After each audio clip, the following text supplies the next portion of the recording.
یہ ساری آج شیلز یہ دیکھ لیں، ٹیئر گیسنگ شیلز، یہ ساری کل شام سے یہ صرف میرے گھر میں جو پڑے ہیں، یہ ہمارے گھر کے ارد گرد جو شیلز ملے ہیں، جو میری زمان پاک کے گھر کے اندر جو شیلنگ ہوئی ہے، میں یہ آپ کو اس لیے دکھا رہا ہوں کہ یہ کل دوپہر سے میرے گھر کے اوپر حملہ ہے، اور یہ شیلز جو آپ دیکھ رہے ہیں یہ صرف جس طرح میں نے کہا اس گھر کے اندر، یعنی میرے گھر کے اندر یہ وہ شیلز ہیں جو گھر کے باہر ہیں اس کا ہمیں کوئی اندازہ نہیں، وہ ساری سڑک کے اوپر ساری رات صبح تک، اور ابھی جب میں آپ سے بات کر رہا ہوں پھر شیلنگ ہو رہی ہے، پھر ایک اور حملہ ہو گیا۔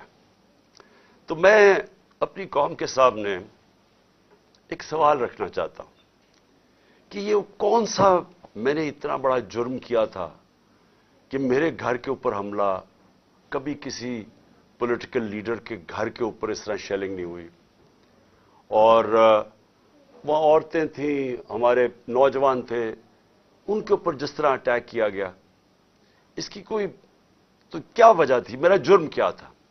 جرم یہ تھا، ذرا میں آپ چاہتا ہوں غور سے سنیں میرا جرم کیا تھا۔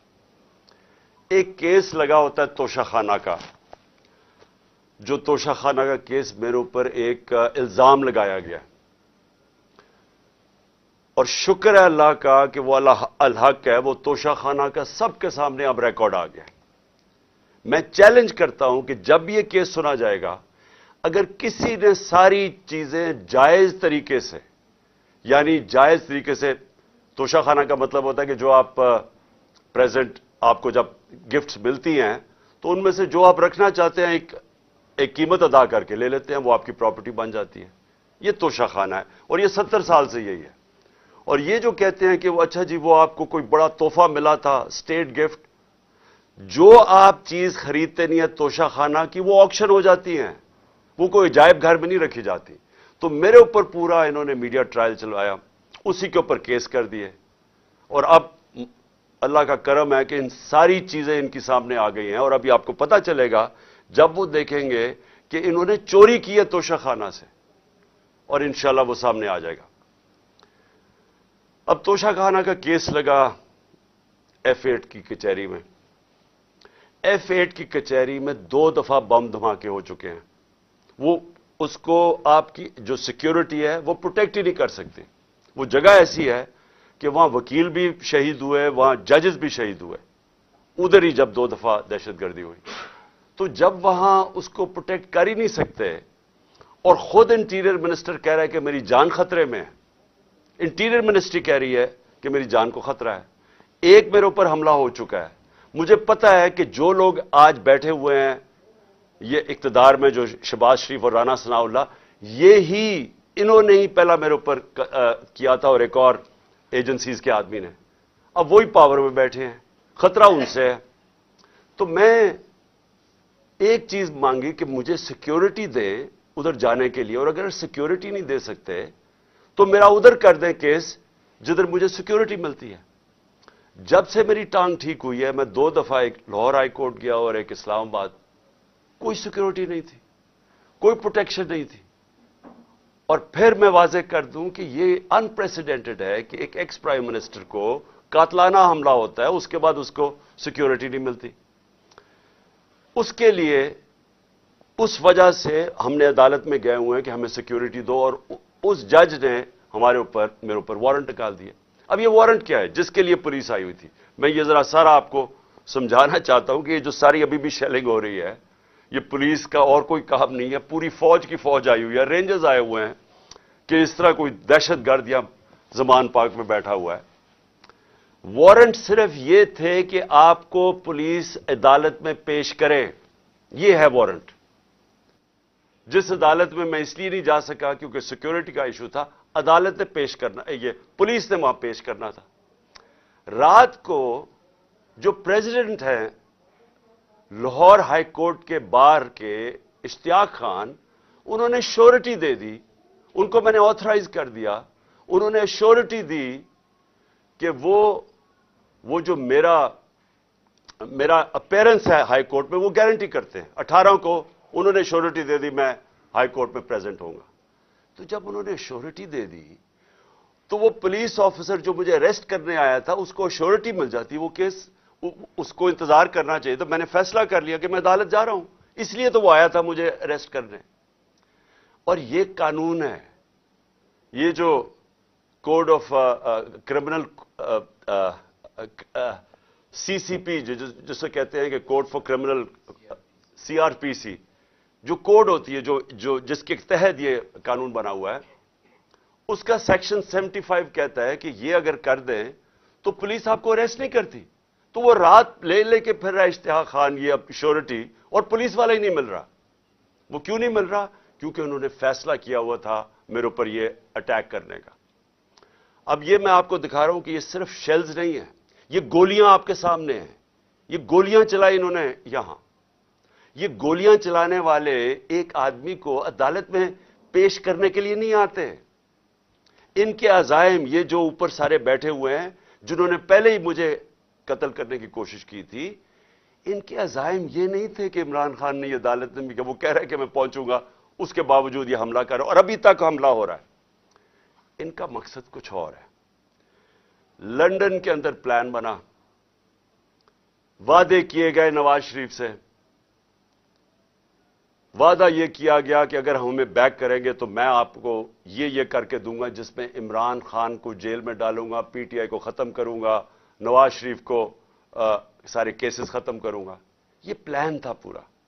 یہ پلان بڑی دیر سے پتا ہے، میں بتاتا جا رہا ہوں آپ سب کو. اس پلان کے تحت یہ گیم چل رہی تھی. کیوں میرے ورکرز اس طرح، جس طرح انہوں نے یہ دفاع کیا، زبان پاک کی، میں تو کیا ان کو 2 دفعہ کہا، میں نے کہا دیکھو یہ میں کوئی انتشار نہیں چاہتا، میں چاہتا ہوں میں چلا جاتا ہوں، بیگ میرا پیک تھا. لیکن سارے کارکنوں کا کیا مسئلہ تھا؟ ان کو پتا تھا کہ جب سے ہماری حکومت گئی ہے ہمارے لوگوں کو تشدد کیا گیا جیل میں. کسٹوڈیل ٹارچر کہتے ہیں اس کو.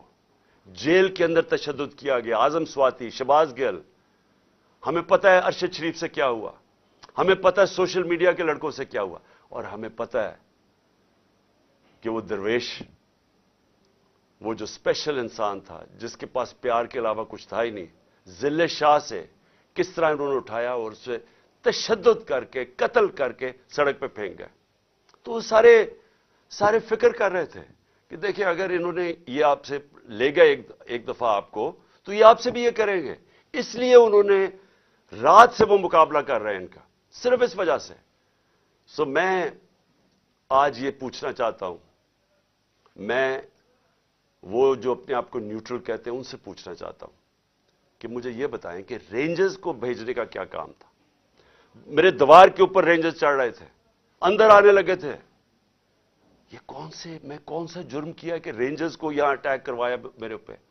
اور جب رینجرز اور ہمارے لوگوں کا آمنا سامنا ہوگا تو کیا کوئی قوم سمجھے گی کہ ہماری اسٹیبلشمنٹ نیوٹرل ہے؟ اور کیا یہ کرنا چاہیے کہ رینجرز یعنی فوج کو اور عوام کا آمنا سامنا کروانا چاہیے؟ جب TLP آ رہی تھی اسلام آباد کی طرف تو مجھے تب آرمی چیف نے کہا تھا کہ ہم بالکل فوج کو سیولینز کے سامنے نہیں لے کے آئیں گے. تو اب کیوں آ رہی ہے؟ کیا وجہ ہے؟ کون سا جرم ہے؟ کیا جرم کیا میں نے؟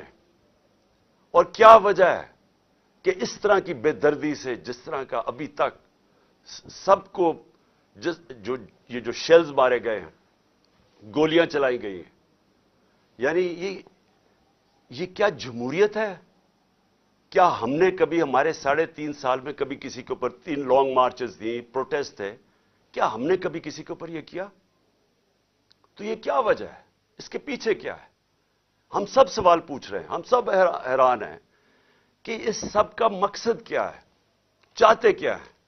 کیا یہ وہ ساری وہی ایک تسلسل ہے کہ کسی طرح تحریک انصاف کو دیوار سے لگاؤ، لیکن اس سے بھی زیادہ عمران خان کو مائنس کرو بیچ میں سے، اس لیے پکڑنے آئے تھے؟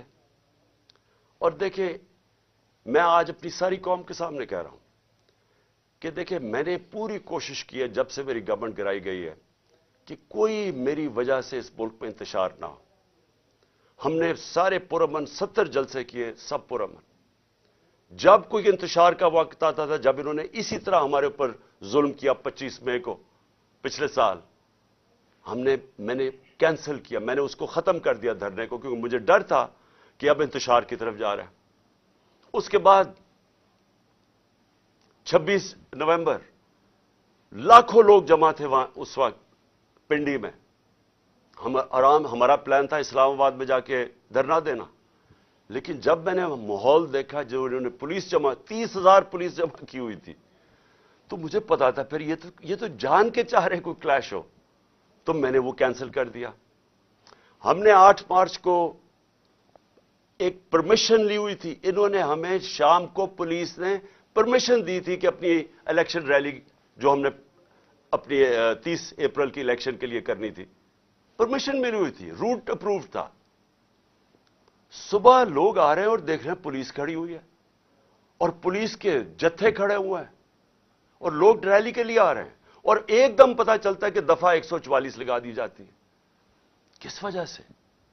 الیکشن جب ڈیٹ اناؤنس ہو جائے، آپ الیکشن ریلی کے خلاف دفعہ 144 کیسے کر سکتے ہیں؟ وہ بھی کیئر ٹیکر گورنمنٹ۔ اور اس کے بعد شیلنگ شروع ہو جاتی ہے، جس طرح اب آتے ساتھ ہی شیلنگ، ڈرانا، دھمکانا، مارنا، اور اس میں ضلع شاہ کا جس طرح قتل کیا گیا۔ تو اس کے بعد جب اگلے دن ہم نے وہ کیا، پھر سے انہوں نے جب بین کیا اور ان کا خیال تھا کہ ہم پھر سے ریئیکٹ کریں گے، میں نے پھر کینسل کیا، کیونکہ مجھے پتا تھا ہمارے لوگوں کو غصہ تھا جو ضلع شاہ سے، سب اسے پیار کرتے تھے، تو اس لیے ہم نے کینسل کی، ہم نے پوسٹ پون کی تاکہ کوئی انتشار نہ ہو۔ اب مجھے بتائیں، رات سے جب مجھے پتا چلا کہ اچھا یہ وارنٹ آ گئے ہیں تو چلیں میں شیورٹی دے دیتا ہوں، وہ بانڈ سائن کر دیتا ہوں میں اس کے ساتھ، اشتیاق خان کے ساتھ، پریزیڈنٹ لاہور بار ہائی کورٹ بار ایسوسی ایشن، تو پھر کیا چیز رہ گئی تھی؟ کیا وجہ ہے؟ ابھی تک حملے ہو رہے ہیں، عدالت کے اندر ہمارا کیس پڑا ہے، عدالت میں ہم گئے ہوئے ہیں اسلام آباد میں اور لاہور میں، اور ابھی تک یہ شیلنگ رینجز نے پھر اٹیک کر دیے۔ اور مجھے ابھی بھی نہیں سمجھ آئی کہ میرے گھر کی دیواروں سے کود کے اندر آ رہے تھے، کیا کوئی کمانڈو ایکشن کرنا تھا کہ عمران خان کو پکڑ کے لے جانا تھا؟ یہ کیا مذاق کر رہے ہیں اس ملک کے ساتھ؟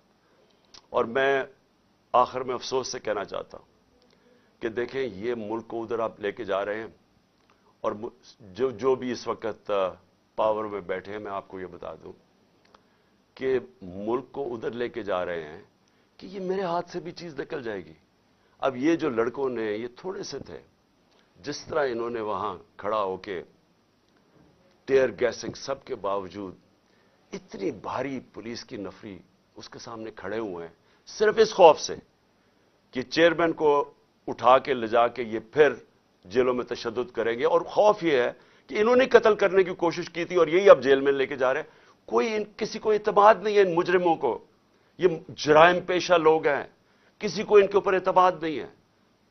تو میں سوال یہ پوچھتا ہوں کہ جو اس وقت اقتدار میں بیٹھے ہیں، جو پاور میں ہیں، جو پاور کنٹرول کرتے ہیں پاکستان کی، اور وہ یہ نہیں ہے یہ جو رانا ثناء اللہ اور یہ جو شہباز شریف ہے جن کے پاس پاور ہے، کیا کوئی فکر ہے آپ کو پاکستان کی؟ کیا آپ کو فکر ہے کہ یہ ملک جا کدھر رہا ہے؟ کیا آپ کو فکر ہے کہ میں اگر آپ جب بھی مجھے پکڑ لیں گے کیا ہوگا؟ جیل میں چلا جاؤں گا، زندگی موت اللہ کے ہاتھ میں ہے، عزت ذلت اس کے ہاتھ میں ہے، کیا کر لیں گے آپ؟ اور زیادہ پارٹی طاقت میں آئے گی، لیکن اس کا جو نتیجے میں جو رد عمل آئے گا وہ کیا فائدہ ہوگا پاکستان کا؟ کس کو نقصان ہوگا؟ جس ملک کی معیشت ابھی بیٹھ چکی ہے، بھی بیکاروں کی طرح پیسے مانگتے پھر رہے ہیں، ملک سکڑتا جا رہا ہے، مہنگائی آسمانوں پہ ہے، مہنگائی ایسی مہنگائی پاکستان کی تاریخ میں نہیں آئی، تنخواہ دار طبقہ پس گیا ہے، بیچاروں کے پاس اس وقت حالات یہ ہیں کہ ان کا 2 ہفتے کے اندر ان کے پاس تنخواہیں ختم ہو جاتی ہیں۔ اس ماحول کے اندر انتشار پھیلانا، کیا یہ کوئی پاکستانی سوچ رکھے؟ یہ تو کوئی دشمن ایسے کرے ملک کے ساتھ تو یہ ہمارے ہاتھ سے گیم نکل جائے گی۔ یہ جو حرکتیں ہو رہی ہیں، یہ میری، اب یہ جو باہر لڑکے ہیں یہ میری نہیں سن رہے، جب ان کے اوپر یہ انتشار ہو رہا ہے اور یہ جو شیلنگ ہو رہی ہے وہ میری نہیں اب بات سنتے، وہ اب میرا کوئی کنٹرول ان کے اوپر نہیں ہے، اور جس طرح کی اب بمباری اور یہ سب کے ہاتھ سے نکل جائے گا۔ اس لیے میں کہنا چاہتا ہوں اپنی عدلیہ سے سب سے پہلے کہ دیکھیں امید صرف اب ہمیں آپ پہ رہ گئی ہے.